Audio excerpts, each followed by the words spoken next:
매일 아침 하나님과 함께 누리는 하늘의 양식, 오늘 만나.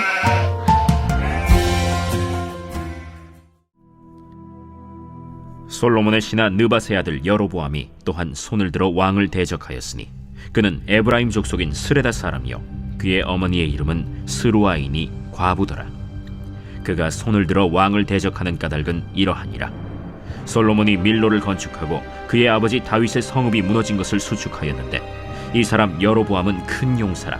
솔로몬이 이 청년의 부지런함을 보고 세워 요셉 족속의 일을 감독하게 하였더니 그 즈음에 여로보암이 예루살렘에서 나갈 때 실로 사람 선지자 아히야가 길에서 그를 만나니 아히야가 새 의복을 입었고 그 두 사람만 들에 있었더라.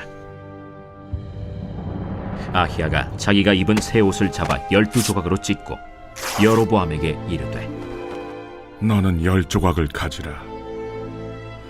이스라엘의 하나님 여호와의 말씀이 내가 이 나라를 솔로몬의 손에서 찢어 빼앗아 10지파를 내게 주고 오직 내 종 다윗을 위하고 이스라엘 모든 지파 중에서 택한 성읍 예루살렘을 위하여 한 지파를 솔로몬에게 주리니 이는 그들이 나를 버리고 시돈 사람의 여신 아스타롯과 모압의 신 그모스와 암몬 자손의 신 밀곰을 경배하며 그의 아버지 다윗이 행함 같지 아니하여 내 길로 행하지 아니하며 나 보기에 정직한 일과 내 법도와 내 율례를 행하지 아니함이니라.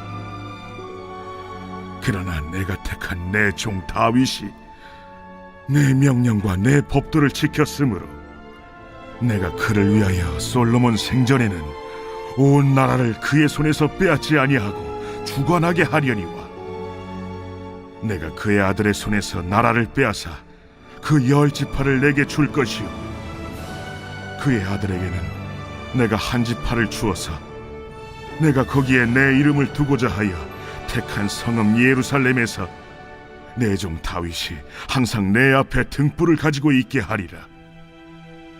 내가 너를 취하리니 너는 내 마음에 원하는 대로 다스려 이스라엘 위에 왕이 되되 내가 만일 내가 명령한 모든 일에 순종하고 내 길로 행하며 내 눈에 합당한 일을 하며 내 종 다윗이 행함같이 내 율례와 명령을 지키면 내가 너와 함께 있어 내가 다윗을 위하여 세운 것 같이 너를 위하여 견고한 집을 세우고 이스라엘을 내게 주리라.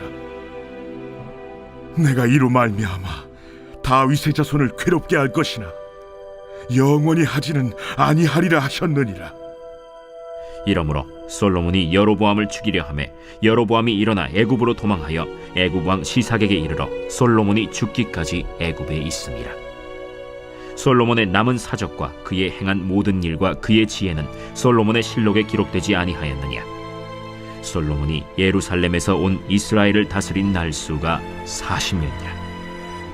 솔로몬이 그의 조상들과 함께 자매 그의 아버지 다윗의 성읍에 장사되고 그의 아들 르호보암이 대신하여 왕이 되니라.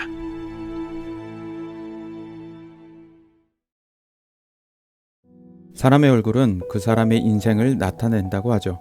얼이 들어있는 굴이란 어원이 있다고 합니다. 얼의 꼴, 그 사람의 모양값을 말하기도 하고요. 어떤 사람은 그 사람의 얼이 굴로 패인다고도 이야기합니다.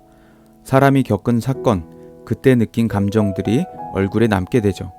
그래서 얼굴을 보면 그 사람의 과거부터 현재까지의 인생을 알 수 있다고 합니다. 또 어떤 이는 말합니다. 그 사람의 인생 전체를 보고자 한다면 그 사람의 퇴장하는 뒷모습을 보면 알 수 있다고 말입니다. 솔로몬의 퇴장하는 뒷모습은 어땠을까요? 솔로몬의 시작은 좋았습니다. 하나님께서 솔로몬이 구하는 것을 들으시고 칭찬하셨죠. 전무후무한 왕이 될 것이라 말씀도 하셨습니다. 그러나 솔로몬은 점점 옆길로 새기 시작했고 결국 하나님께 등을 돌리게 됩니다. 이제 솔로몬은 처량한 마지막을 맞이하게 되죠. 솔로몬의 신하 중 느밧의 아들 여로보암이 솔로몬을 대적합니다. 여로보암의 어머니는 과부였다는 것으로 느밧이 사망한 지 꽤 된 것으로 보입니다. 여로보암이 대적한 이유는 이렇습니다. 다윗이 지어놓은 성읍이 무너졌죠. 무너진 곳을 수축할 때 여로보암은 솔로몬의 눈에 띕니다. 그래서 요셉 족속을 감독하게 되죠. 그 즈음 실로의 선지자 아히야를 만납니다. 길에 두 사람만 있었고 신비로운 장면이 연출되죠. 아히야는 자기가 입고 있는 새 옷을 12조각으로 찢습니다.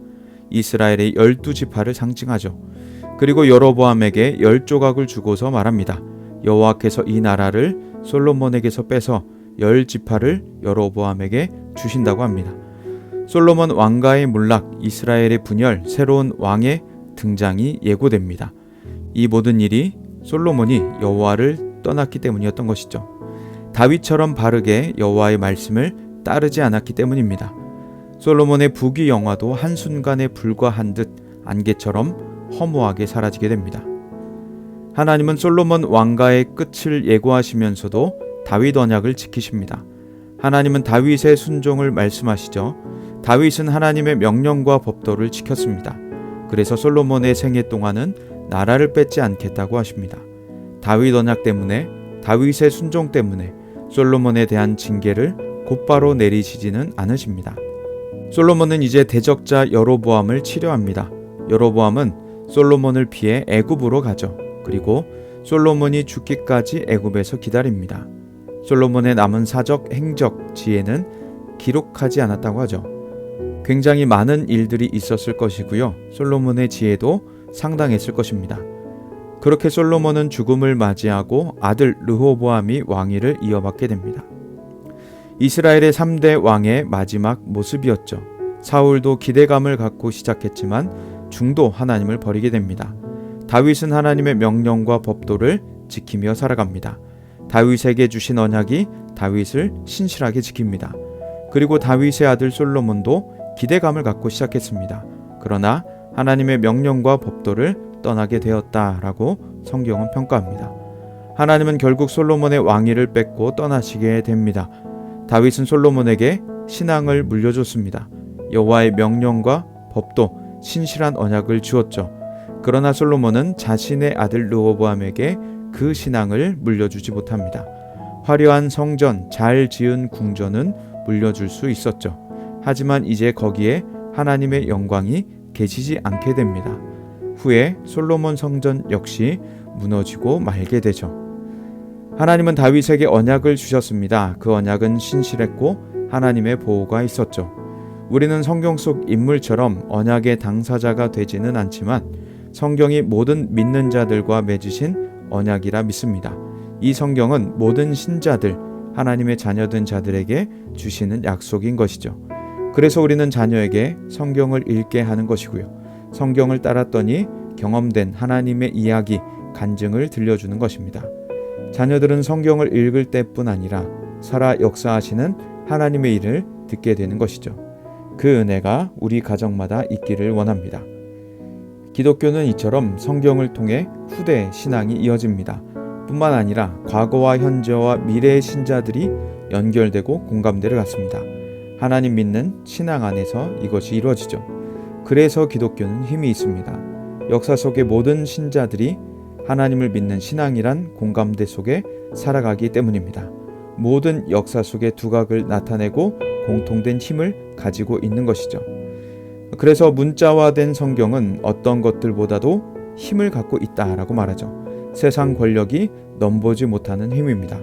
이 성경을 자녀들에게 들려주고 읽게 한다면, 또한 이 성경에서 떠나지 않게 한다면 우리는 힘이 있는 가정과 가문이 될 것입니다. 성경을 읽고 간증을 듣고 자라는 아이들은 힘이 있습니다. 하나님의 살아계심과 역사하심, 언약 안에서 신실하신 보호와 인도를 알게 됩니다. 그리고 그것을 경험할 때 하나님의 은혜임을 알게 되는 것이죠. 우리는 후대에 무엇을 물려주어야 할까요? 솔로몬의 화려한 성전과 왕궁을 물려주고 만족하지 않기를 원합니다. 하나님의 말씀과 신앙을 물려줄 수 있는 우리가 다 되었으면 좋겠습니다. 우리 자녀들이 언약의 말씀을 배우고 신앙 안에서 잘 자라나기를 소망합니다. 그렇게 힘이 있는 그리스도인으로 자라고 믿음의 가문으로 이어져 가기를 간절히 기도합니다.